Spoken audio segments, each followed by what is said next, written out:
Chapter 41. When 2 full years had passed, Pharaoh had a dream. He was standing by the Nile when out of the river there came up 7 cows, sleek and fat, and they grazed among the reeds. After them 7 other cows, ugly and gaunt, came up out of the Nile and stood beside those on the river bank. And the cows that were ugly and gaunt ate up the 7 sleek fat cows. Then Pharaoh woke up. He fell asleep again and had a second dream. 7 heads of grain, healthy and good, were growing on a single stalk.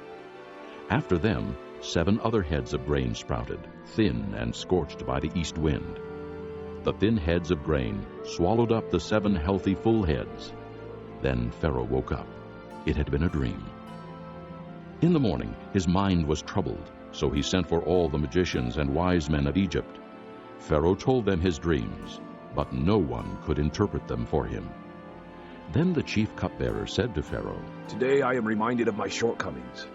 Pharaoh was once angry with his servants, and he imprisoned me and the chief baker in the house of the captain of the guard.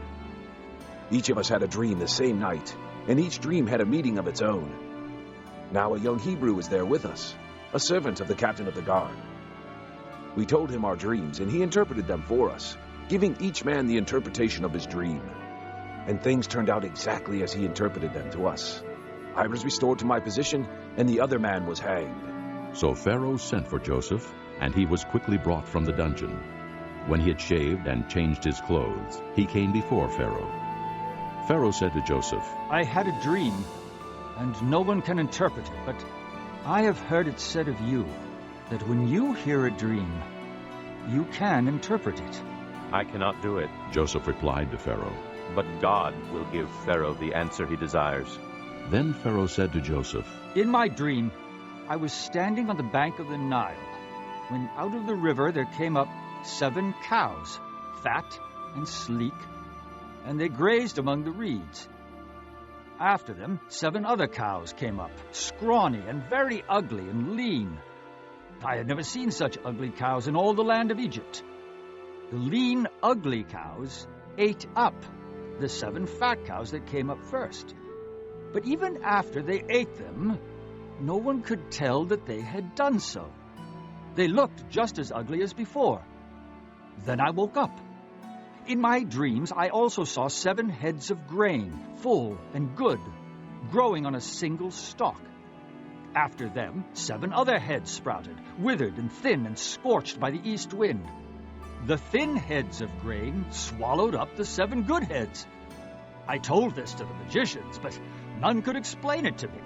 Then Joseph said to Pharaoh, "The dreams of Pharaoh are one and the same.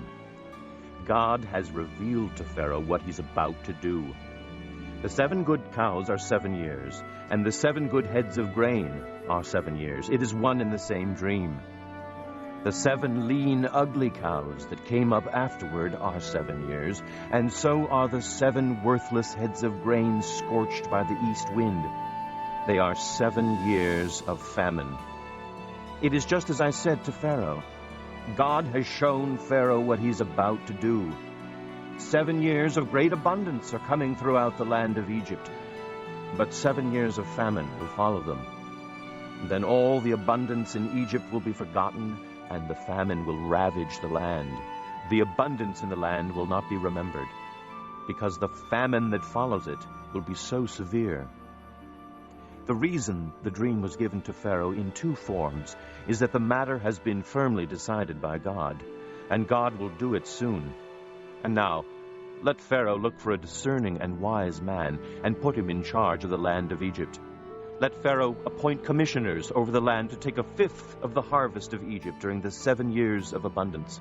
They should collect all the food of these good years that are coming and store up the grain under the authority of Pharaoh, to be kept in the cities for food. This food should be held in reserve for the country, to be used during the 7 years of famine that will come upon Egypt, so that the country may not be ruined by the famine." The plan seemed good to Pharaoh and to all his officials. So Pharaoh asked them, "Can we find anyone like this man, one in whom is the Spirit of God?" Then Pharaoh said to Joseph, "Since God has made all this known to you, there is no one so discerning and wise as you. You shall be in charge of my palace, and all my people are to submit to your orders. Only with respect to the throne will I be greater than you. So Pharaoh said to Joseph, I hereby put you in charge of the whole land of Egypt. Then Pharaoh took his signet ring from his finger and put it on Joseph's finger. He dressed him in robes of fine linen and put a gold chain around his neck. He had him ride in a chariot as his second in command, and men shouted before him, Make way! Thus he put him in charge of the whole land of Egypt.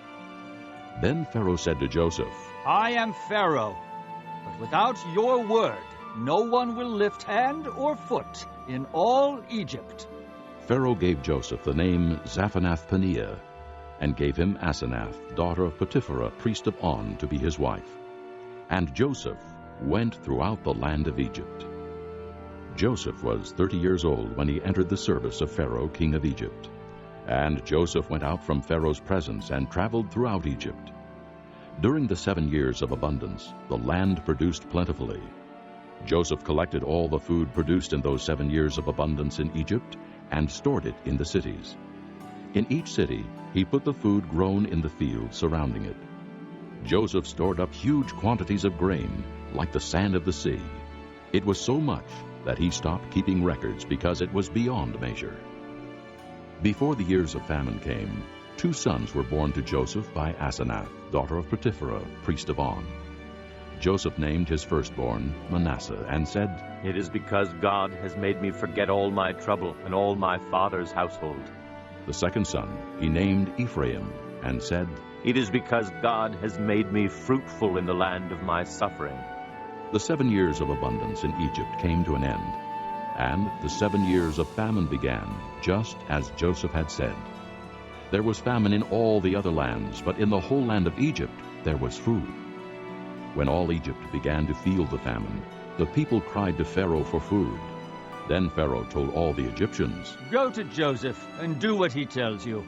When the famine had spread over the whole country, Joseph opened the storehouses and sold grain to the Egyptians, for the famine was severe throughout Egypt. And all the countries came to Egypt to buy grain from Joseph, because the famine was severe in all the world.